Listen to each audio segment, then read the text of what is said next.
নমস্কার, সবাই ভালো আছেন তো? অনেক দিন পরে আজকে একটা রেসিপি করতে চলেছি। শেফুর রান্নাঘর থেকে আমার সব বন্ধুদের অনেক স্বাগত জানাই। আমি একটি রেসিপি করছি আলু কড়াইশুঁটি পেঁয়াজ দিয়ে। চলে আসুন, দেখে নিন আমি কিভাবে ওই রেসিপিটি করছি। প্রথমে আমি দেখুন একটু সর্ষের তেল দিলাম। এই তরকারিটাতে একটু পরিমাণ মতন সর্ষের তেল বেশি লাগে। দ্বিতীয়ত একটু সর্ষের তেলের করার চেষ্টা করবেন।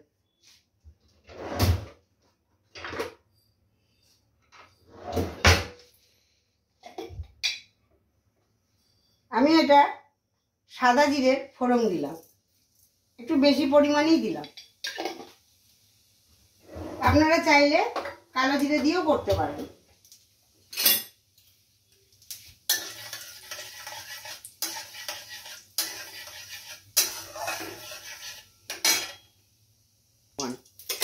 এবার দেখুন এই আলুগুলো নিয়েছি, এখানে আমার 250 আলু আছে। আমি ঠিক এইরকমভাবে কেটে নিয়েছি। ডুমো ডুমো করে করলেই আমার মনে হয় ভালো হয়, তবে আপনাদের যদি মনে হয় আপনারা আরেকটু বড় করতে পারেন।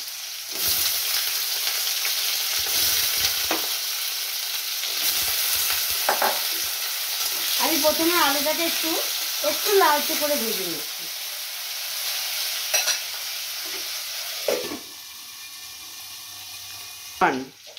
এবার দেখুন আমি এখানে মিডিয়াম সাইজের দুটো পেঁয়াজ নিয়ে নিয়েছি।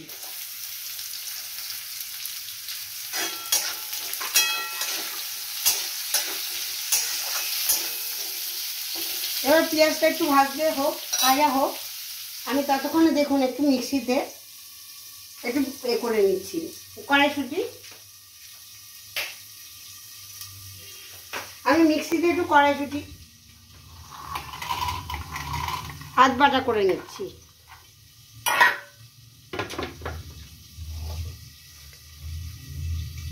একটা কাঁচা লঙ্কা এখন দিচ্ছি।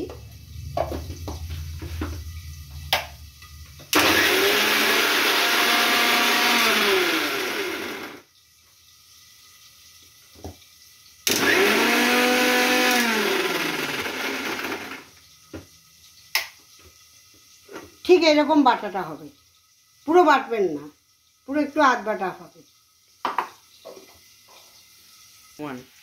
সামান্য এক ছিটে হলুদ দিলাম, না দিলে নয়, তাই এতে হলুদ না দিলেও চলে, কিন্তু আমি হলুদ ছাড়া রান্না করতে পারি না।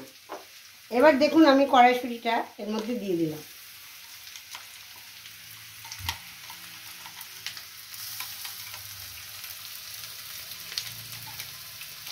এই রেসিপিটা রুটি, পরোটা, ভাত তিনটে দিয়েই খেতে পারবেন, এত দুর্দান্ত টেস্টি হয়। কড়াইশুঁটি যেহেতু এখন একটু সস্তা, তাই জন্য করতে পারছি। দাম হলে তখন তো আর এরকম পারবো না, তাই এখন সস্তা বলে সমস্ত জিনিসে আমি কড়াইশুঁটি দিয়ে রান্না করছি।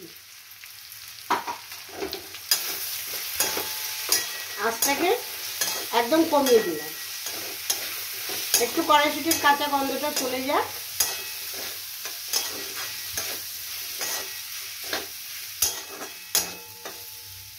এবার আরেকটা জিনিস আমি পেস্ট করে নিচ্ছি। দেখুন এখানে দুটো কাঁচা লঙ্কা, একটু আদা এতটাও দেব না, আদা একটু কমই দেব, আর 3-4টে কোয়া আপনার রসুন।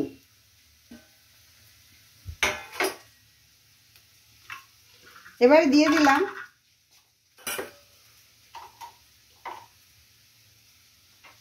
ধনেপাতা কুচি। দেখুন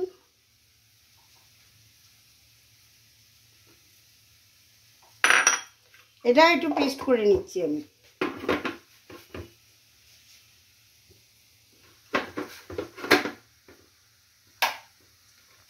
এবারে একটু কাঁচা গন্ধটা চলে যাক, তারপরে আমি ধনেপাতাটা দেব। আপনারা চাইলে কাঁচা লঙ্কার বদলে শুকনো লঙ্কাও দিতে পারেন, আমি কাঁচা লঙ্কা দিয়ে করছি।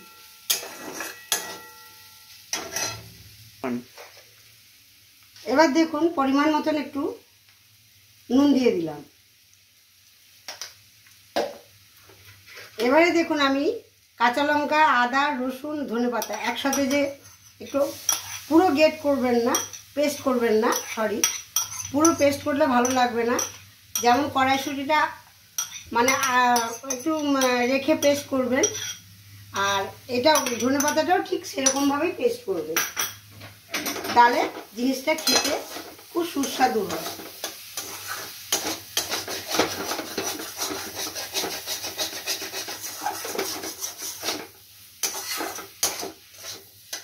এবারে একটুখানি আবার কিছুক্ষণ কষতে দিলাম।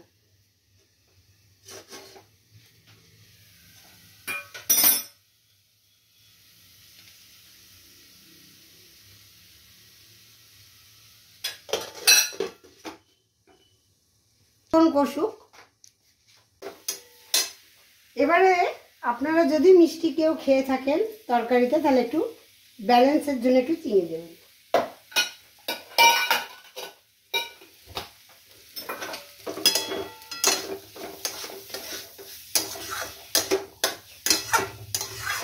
এই তরকারিটা রুটি, পরোটা, ভাত তিনটে দিয়ে খেতে পারবেন, দুর্দান্ত খেতে লাগে। আমার রিকোয়েস্ট রইল আপনারা এরকমভাবে একবার করে খেয়ে আমাকে জানাবেন যদি আপনাদের ভালো লেগে থাকে।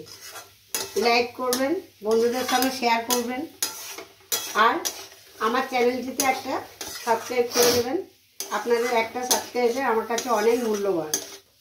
পাশের বেল আইকনটি ক্লিক করে রাখবেন, তাহলে আমি এরকম নতুন কিছু রান্না করলে আপনাদের কাছে তুলে ধরতে পারবো।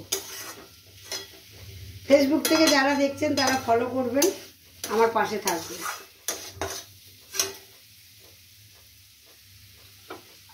আর একটুখানি হবে, 2-3 মিনিট রেখে আমি এটা ঢেলে ফেলবো।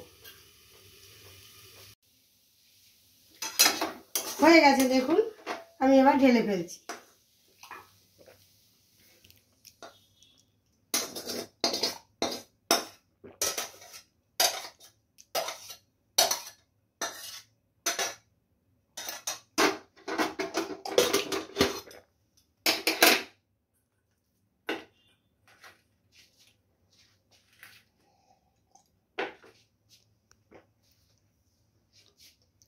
যদি ভালো লেগে থাকে কমেন্ট করে জানাবেন অবশ্যই। ধন্যবাদ।